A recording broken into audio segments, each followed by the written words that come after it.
Good morning, students. Again, welcome in your revision class. This is your third revision class. In previous revision class, you have discussed about pollen pistil interactions, and after that, pollen pistil interactions. Now we will discuss today male reproductive unit or structure of anthers. So, main clue points I will give you, like structure of anther. There are basically three part. First one is anther, like I will give you figure. This is anthers, clear student, and it is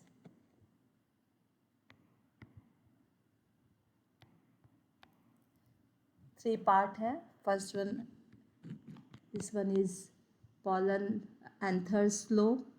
ठीक है, ये हो गया ये आपका anther lobe.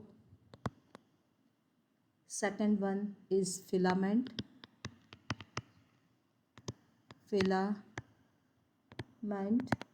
and in anthers lobe there are some special lines is present. It is called as line of dehiscence, जहाँ से ये anthers lobe जो है burst होता है और anthers जो pollen grains हैं वो spread होते हैं. It is line of dehiscence, line of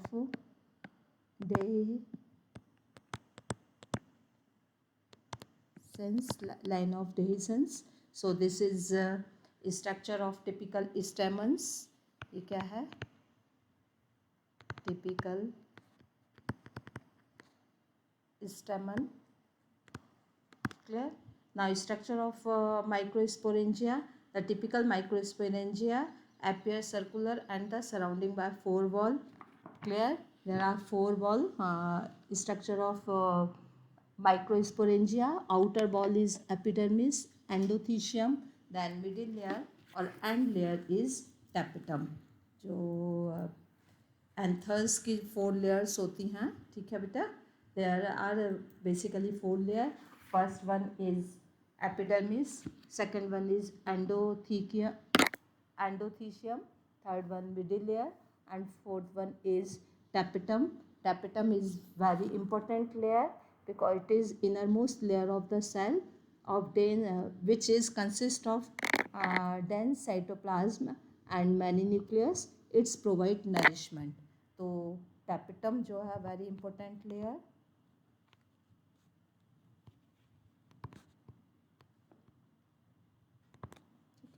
It is with dense cytoplasm, dense cytoplasm with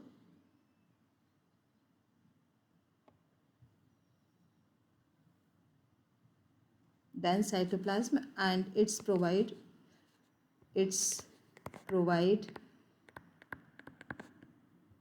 nourishment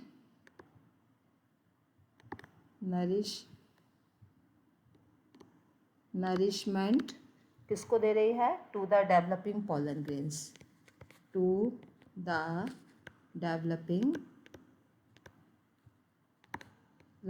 pollen grains. इस तरीके से क्वेश्चंस छोटे छोटे फॉर्म हो सकते हैं. pollen grains का tapetum का क्या फंक्शन है? Like that this is microsporogenesis, the process of formation of microspores from a pollen mother cell by meiosis is called microsporogenesis. Microsporogenesis basically क्या है? एक पोटेंशियल pollen mother cell होती PMC और microspore mother cell जो इस process को start करती है.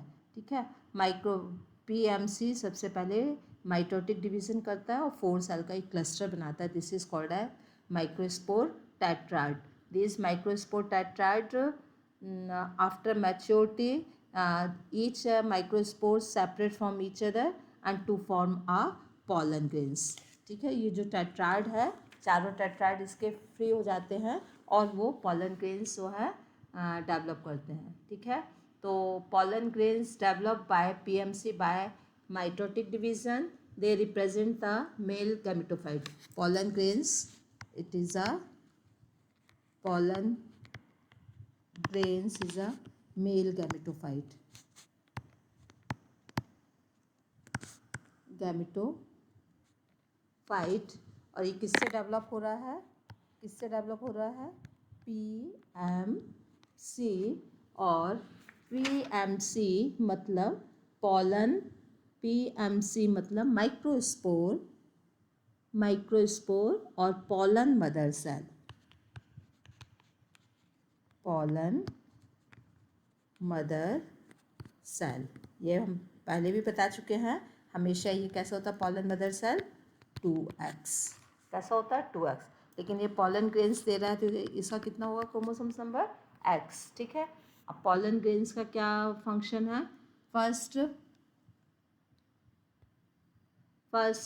importance of pollen grains, it's contain male gametes for sexual reproduction, it is nutrients rich and are taken as a food supplements. Pollen grains store for a year in liquid nitrogen, pollen grains को store किया जा सकता है, pollen grains, pollens can be stored for a year, कितने conditions में, liquid nitrogen, समझ में आया, लिक्विड नाइट्रोजन और -196 डिग्री सेल्सियस, और काफ़ी लंबे समय तक इसको स्टोर कर सकते हैं, जिसका यूज़ क्रॉप ब्रीडिंग प्रोग्राम्स में यूज़ हो सकता है।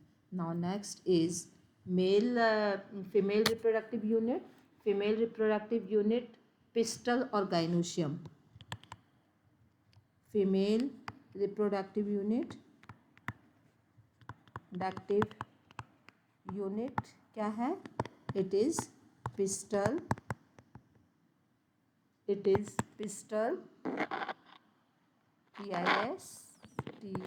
pistil और gynoecium,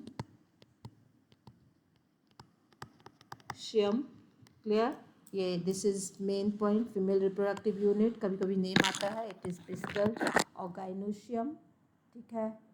when gynoecium have single pistil, it is called as monocarpellary. When it consists of two pistil, it is multicarpellary. When it is fused, it is syncarpous. When pistils are free, it is apocarpous. Clear? इसके 3 parts हैं pistil के, first one is stigma, second style, third ovary, ठीक है। वो basically क्या है, stigma का क्या वर्क है, टू रिसीव पॉलन ग्रेन्स, ठीक है, it is sticky in nature, so pollen grains get stuck it to during pollinations. एक बार स्टिग्मा पर पॉलन ग्रेन्स यदि एक बार आ जाते हैं तो वो उसके एक स्टिकी मटेरियल सीक्रेट करती है, जिससे वो स्टक हो जाते हैं। नाउ अब पॉलिनेशन जो है, पॉलन ग्रेन्स अब वहाँ से स्प्रेड नहीं हो सकते। Style, it is elongated slender part beneath the stigma, it's connect the stigma with ovary। ये जो स्टाइल है कौन से किस से कनेक्टेड है, एक साइड से ये स्टिग्मा से, दूसरी साइड से ये ओवरी से कनेक्टेड है। Long cylindrical tube like structure है, ठीक है, लॉन्ग ट्यूब लाइक स्ट्रक्चर। कैसी ट्यूब होती है ये, ट्यूब लाइक स्ट्रक्चर, होलो, क्लियर, हॉलो इसलिए होती है तभी इसमें पॉलन ग्रेन्स जो हैं क्या करेंगे, मूव करेंगे। Third one is ovary, ovary is basal swollen part of pistil, और इट्स कंटेन, ओवरी में क्या हो रहा है basically, ovule and eggs, 2 part होते हैं ओवरी के अंदर, ओव्यूल्स,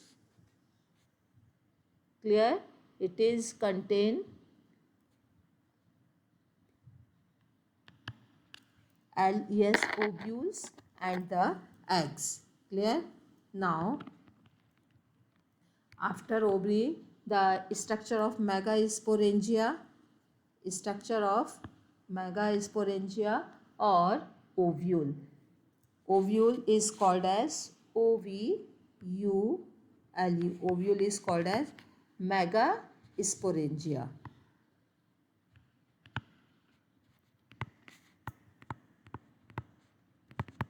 ओव्यूल को ही मेगास्पोरेंजिया भी कहते हैं. ओव्यूल इज बेसिकली इसका एक प्लेजेंटा से अटैच होता है. Ovule is stalked structure and attach to the placenta by means of stalk called funicle. ठीक है. ओव्यूल का एक लॉन्ग स्टॉक लाइक स्ट्रक्चर होता है. It is called as funicle. Junctions between the ovule and funicles is called helium. ठीक है. And helium is formed to ridge like structure. It is called as raphe. Clear? So this is the basic structure of megasporangia. Megasporangia or ovule is surrounded by two protective multicellular integuments. एक जो ovule है दो integument से surrounded है. The micropyle एक place micropyle. Which place is called micropyle? Integuments encircle the ovule entirely except at the tip. Integuments पूरे ओव्यूल को सराउंड किए होती है एक्सेप्ट एक टिप को छोड़कर. दिस टिप इज और opening is called as micropyle. तो माइक्रोपाइल में इंटेग्यूमेंट नहीं होती है. पूरे माइक्रोस्पोरेंजिया ओव्यूल ये कॉन्टिन्यूस होती है except micropyle. The basal part of the ovule opposite to micropyle is called chalaza. ठीक है. जो माइक्रोपाइल का जो अपोजिट पार्ट होता है इट इज कॉल्ड एज चैलेजा. तो चैलेजा और माइक्रोपाइल एक दूसरे के स्ट्रेट होते हैं बट अपोजिट सिचुएटेड होते हैं. ठीक है. The cell with a high और abundant reserve food material and close within a integument is called nucellus. और इसके अंदर का जो पार्ट है सेल वो हाईली फूड मटेरियल रहता है एंड क्लोज होता है. ठीक है. इंटेग्यूमेंट्स के अंदर it is called as nucellus. The female gametophyte located with in the nucellus. और फीमेल गैमेटोफाइट न्यूसेलस. फीमेल जो गैमेटोफाइट है वो न्यूसेलस के अंदर एम्ब्रियो सैक के फॉर्म पर होता है. तो फीमेल गैमेटोफाइट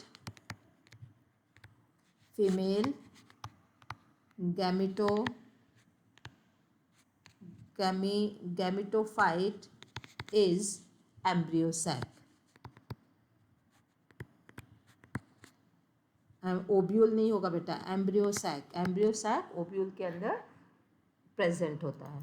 अब microsporogenesis formation of haploid microspore is called microsporogenesis. और ये भी किससे हो रहा है माइक्रोस्पोरोजेनेसिस?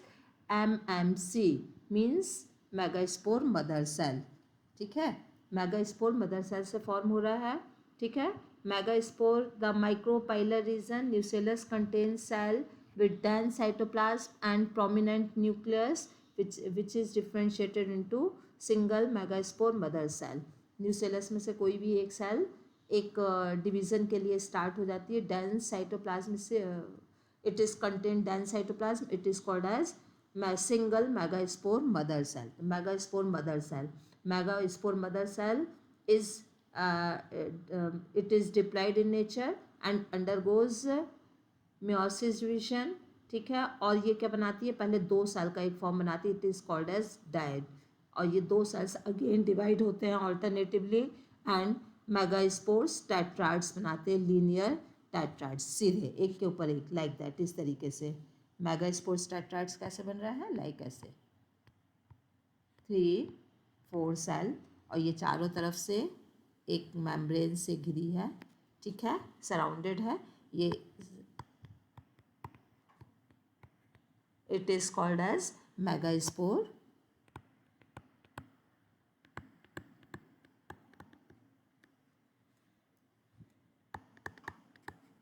टेट्राइड. अब मेगास्पोर टेट्राइड में से 3 जो हैं डिजनरेट हो जाते हैं. कोई भी एक इसमें फॉर्म होता है. ये 3 क्या हो जाएंगे? डिजनरेट हो जाएंगे. मीन्स खत्म हो जाएंगे, लॉस्ट हो जाएंगे. और एक ही आगे जाके एम्ब्रियो सैक फॉर्म करेगी. ठीक है. The one functional megaspore develop of female gametophyte or embryo sac. It is called as monosporic development. तो एंजियोस्पर्म में ज़्यादातर मोनोस्पोरिक डेवलपमेंट है. Monosporic development when one functional megaspore, one functional megaspores developed into a female gametophyte or embryo sac, it is called as monosporic development.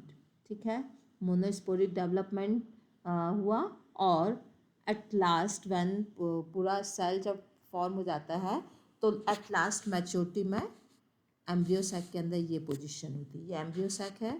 Hair two nucleus, hair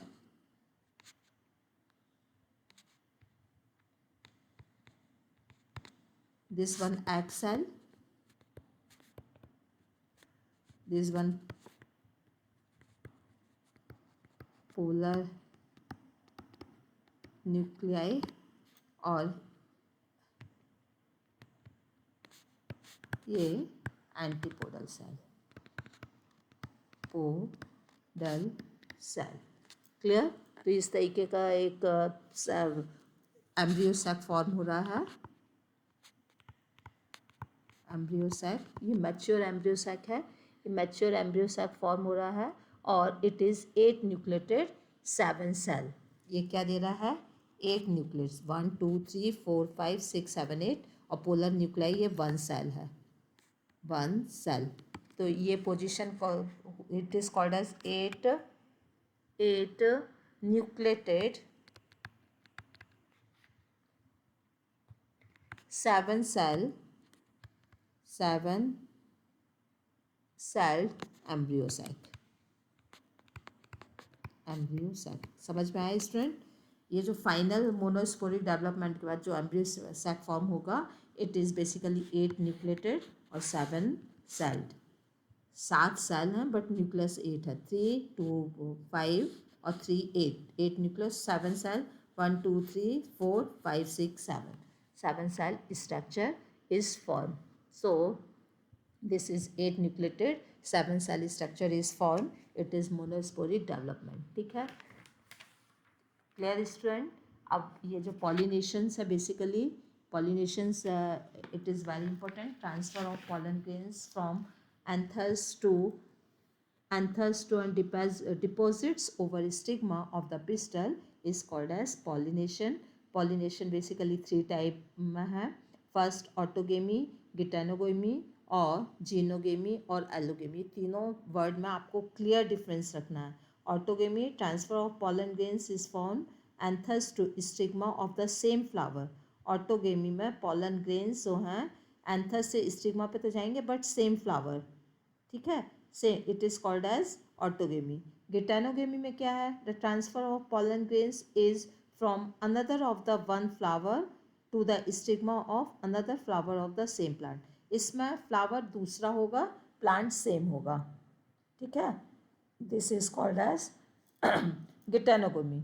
xenogamy, transfer of pollen grains is from another of the one flower to stigma of the another flower of the different plant. गिटेनोगेमी में एक ही plants के different flower. ठीक है, xenogamy में दो अलग अलग same plants के दो अलग अलग फ्लावर के बीच में जो पॉलिनेशन होगा. सो आई थिंक तीनों टर्म्स बिल्कुल क्लियर हो गया. ऑटोगेमी में एक ही फ्लावर के पॉलिनेशन. ठीक है, गिटेनोगेमी में एक ही प्लांट्स के दो फ्लावर के बीच में जो पॉलिनेशन हो रहा है. और जीनोगेमी सेम स्पीशीज़ के दो डिफरेंट प्लांट्स के दो डिफरेंट फ्लावर्स के बीच में जो पॉलिनेशन होगा, this is called as xenogamy. ये तीनों बिल्कुल टर्म्स में बेसिक डिफरेंस क्या है आपको माइंड पर रखना है. ठीक है, अब आता है सेल पॉलिनेशंस के डिवाइसेस क्या हैं. तो डिवाइसेस के लिए एक अलग टर्म्स है, इट इज़ कॉन्ट्रीवेंसेस. ठीक है, कॉन्ट्रीवेंसेस और डिवाइसेस फॉर सेल पॉलिनेशन. मतलब सेल पॉलिनेशन कब पॉसिबल है? तो क्याज्मोगेमस फ्लावर में. क्याज्मोगेमस फ्लावर कौन से फ्लावर होते हैं? Bisexual flower. एंड वो कभी क्लोज फ्लावर होते हैं, कभी ओपन नहीं होते. तो स्टिग्मा और पॉलन ग्रेन्स के वो बहुत क्लोज लोकेटेड होते हैं. तो इस तरीके के फ्लावर्स में हमेशा ऑटोगेमी ही होगी. तो cleistogamous is a adaptations for autogamy. ठीक है, सेकेंड है homogamy. Homogamy in this conditions the maturity of anthers and stigma of the same time. ये एक और सेकेंड एडोप्टेशंस है जिन प्लांट्स के स्टिग्मा और पॉलन ग्रेन्स का मैच्योरिटी टाइम पीरियड सेम होता है, this is called as homogamy. तो होमोगेमी और cleistogamy flower is a devices for self pollination. Clear student? तो ये टर्म्स से आप लोग कंफ्यूज बिल्कुल नहीं होंगे। इसके बाद है adaptations for water. Water adaptations के लिए कौन कौन सी कंडीशंस होना चाहिए? यदि water adaptations, it is called as hydrophily, ठीक है। It is algae, bryophytes, pteridophytes or some angiospermic plants. Vallisneria or hydrilla is a good examples for water pollination, ठीक है। वाटर पॉलिनेशंस के लिए बेसिकली क्या होना चाहिए? ये सबमर्ज्ड है, ठीक है। और इसके लिए बेसिकली फ्लावर्स जो पॉलन्स हैं वो काफ़ी क्वांटिटी में डेवलप होना चाहिए, ठीक है। सेकेंडली स्पेशलिटी की जो हाइड्रो, ये सबमर्ज फ्रेश वाटर हैं वैलिस्नेरिया और हाइड्रिला, तो ये जो भी पॉलन्स सीक्रेट करेंगे, फ्लावर्स जो रहेगा, फ्लावर्स से जो पॉलन सीक्रेट करेंगे, ये हमेशा सरफेस पर फ्लो करते रहते हैं, ठीक है। सरफेस से फ्लो करते रहते हैं तो बहुत facility, it is facilitated to female female part of the flower and pollination process are very easy. So pollens इसके बेसिकली कैसे होने चाहिए? Adaptations में pollens are long, needle like and it is move passively by current of water, ठीक है। तो adaptation, wind pollination is called as anemophily, और anemophily के लिए बेसिकली एग्जाम्पल्स आप ले सकते हो एनिमोफिली के लिए, जिसको हम लोग कॉर्न कहते हैं, ठीक है। विंड पॉलिनेशन में corn, because it is show spatial inflorescence, compact inflorescence and well exposed stigma. The pollens are basically very light in weight, non-sticky, dry or winged, ठीक है। Stamens are well exposed for easy disposal of pollen grains in the wind. So these are the some numerous flowers are packed together to form a inflorescence. पूरा का पूरा वो जो है एक inflorescence काफ़ी कॉम्पैक्ट होता है। तो ये अडॉप्टेशंस है विंड पॉलिनेशन के लिए, ठीक है। तो और जो insects pollination, it is called as entomophily. Entomophily में फ्लावर्स लार्ज होंगे, स्टिकी होंगे, ब्राइटली कलर्ड होंगे, ठीक है। फ्लोरल जो फ्लोरल नेक्टर होगा पॉलन ग्रेन्स के लिए और इंसेक्ट्स पॉलिनेशन के लिए बहुत ही फेवरेबल कंडीशन है एक प्रॉपर नेक्टर का होना, ठीक है। तो these are the some adaptations. Now फिर पिस्टल पॉलन इंटरेक्शंस हुआ। Pistil pollen interactions means stigma उन्हीं पॉलन ग्रेन्स को सिलेक्ट करती है जो बेसिकली उसी मतलब उसके लिए सर्वाइव करते हों और सेम स्पीशीज़ के हों, अदरवाइज स्टिग्मा उसको डिस्कार्ड कर देगी, ठीक है। और जो स्पेशल सिक्रेशंस देती है वो पर्टिकुलर इसी पॉलन्स के लिए होता है। तो पॉलन पिस्टल इंटरेक्शंस पॉलिनेशंस के लिए बहुत इंपॉर्टेंट प्रोसेस है और आफ्टर दैट प्रोसेस कंप्लीट होती है, ठीक है। So these are the some important point about reproduction in flowering plants. Now next some important points I will take in next revision class. Thank you student, have a nice